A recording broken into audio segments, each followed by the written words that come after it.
All right, people, good morning, good afternoon, good evening, wherever you're watching this. I hope this meets you well. So, I'm in the middle of something interesting. Not exactly interesting, but just the stress. And I feel that it may be helpful to share this with someone who may find themselves in this situation much later. This concerns your DVLA road tax. So in the UK, there are a number of bills that concerns you using a vehicle. Apart from purchasing the vehicle, there are a few things you need to know, a few documents that come along with your vehicle, and you need to educate yourself with it. Your V5C, your when you buy the car, and if the car is off the road, you're sworn. But that's not what I'm talking about this morning. So when I personally practice direct debit for everything I do in the United Kingdom as much as possible. The reason is simple. Your mind is not for memorizing things, just memorizing bills or trying to keep tab on the bills that you have to pay every month. That's a bad usage of your mind. Free some space, put your bills on direct debit, especially government related bills, so that they don't bounce. Unfortunately, twice my direct debit was not funded. I can't remember what exactly happened the first time it happened, but the second time I was outside of the country, to Nigeria. I had put adequate funds in my account. I'm aware that certain bills most of my bills come on the 1st of every month, and some come on the 8th of every month, thereabout. But for some strange reason, I probably had done some purchases without cross-checking that all the bills had been paid. So my water bill, gas bill, electricity bills, insurance, everything was fine. And then while outside the country, I probably ran some expenditures or some expenses. And so the DVLA came for their money. It was about £33 for the car I'm using, a Toyota Advances, and it wasn't there. Somehow I came to find out a bit late. Now I know the next thing will be for you to go to the post office. So I went online to check, all right, what do I do next? They come in, they can't find it.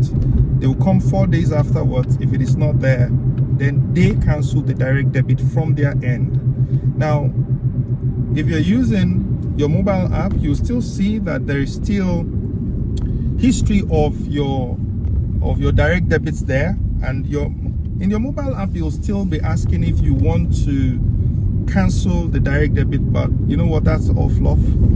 It's already cancelled. The DVLA cancelled it at their office, even though it's still showing up on your mobile device. So the next step is for you to go to the post office, and I'm just coming from the post office. I'm going back there again.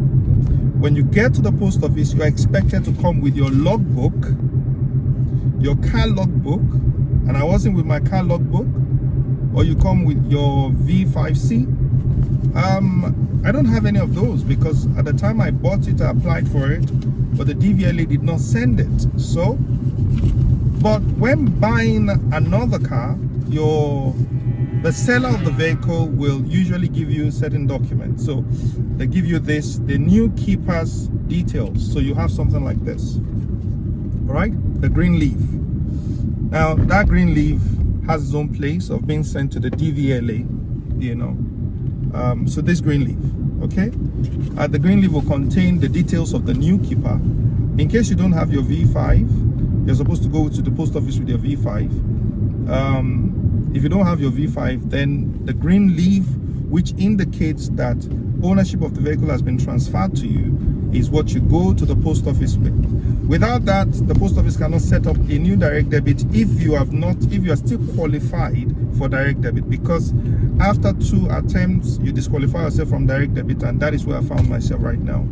So currently the DVLA is not letting me do direct debit anymore, and this is so painful. I've never had this kind of scenario in any of my bills. I ensure all my bills are direct debits, but out of the country, lots of activities, different expenditures, and this happened. So Once you have been disqualified from this payment method, all right, whatever payment method you are choosing to use or employ in paying your bill with the DVLA, once you default, they'll disqualify you from using that payment method and move you to other kinds of payment method. In my own case, I've been using direct debit, like I said. Now I have to pay my tax, my road tax on this particular vehicle, either 6 months at once or pay for 1 year at once.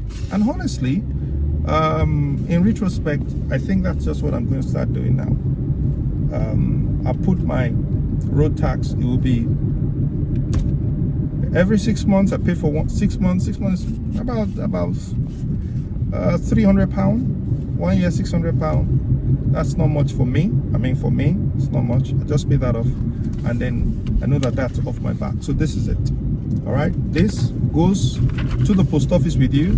When you get to the post office, you're going to be given this. This is a form, a direct debit form. They're going to be given that, and then they will scan it.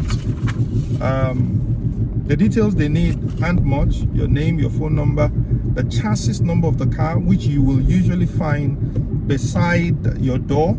I'm driving a Toyota. You'll find it beside your door, or you find it at the lid of your windscreen. It's there. You take it, you enter it, and then boom, you go pay. All right. Now, the other thing I need to let you know is that I could not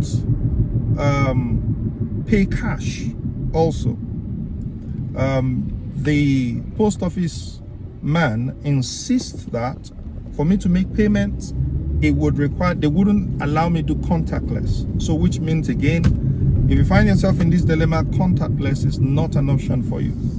You will have to take your physical bank card down to the post office, and it has to be a contact kind of thing where they slip in your card into the POS and it takes the money from the POS. And so I'm having to go back home to pick up my card. I don't work with cards. Why would you need to work with a card when you can do contactless? Most of the financial transactions are contactless transactions. But listen to me, either through an act of nonchalancy or an act of carelessness, and honestly, this for me is carelessness. I value my peace, and I don't play games. But, well, I'm having to pay the price now. So I've done this video for you. I hope you don't allow yourself to fall under this kind of situation. So I'm going to go pick my card and find my way back to the post office and pay up for 6 months once and for all. I mean, this is June of 2025. There's no need paying for 1 year, so I just pay till December, and by December I pay for another maybe 1 year. All right guys, do have a wonderful time. Now let me just say this to you: if you fail to pay, the next thing that happens is that the DVLA is going to send your details down. They'll penalize you. A PPL will come for your penalty, will come for you. I think the penalty should be about £80 or £100, and then they pass your details over to the people that pursue debt collectors. And if you don't pay that, your car will be clamped. They're going to pay £100 for the clamped car, and then you're going to still pay for that thing, or you're still going to make your payment. If you still don't pay that, listen to me, go to .gov.uk. It just continues to escalate. It escalates to a point where it's treated as a criminal case in a magistrate court. All right, you don't want that for yourself. I want peace. I don't want trouble always. All right, take care. See you later. Bye.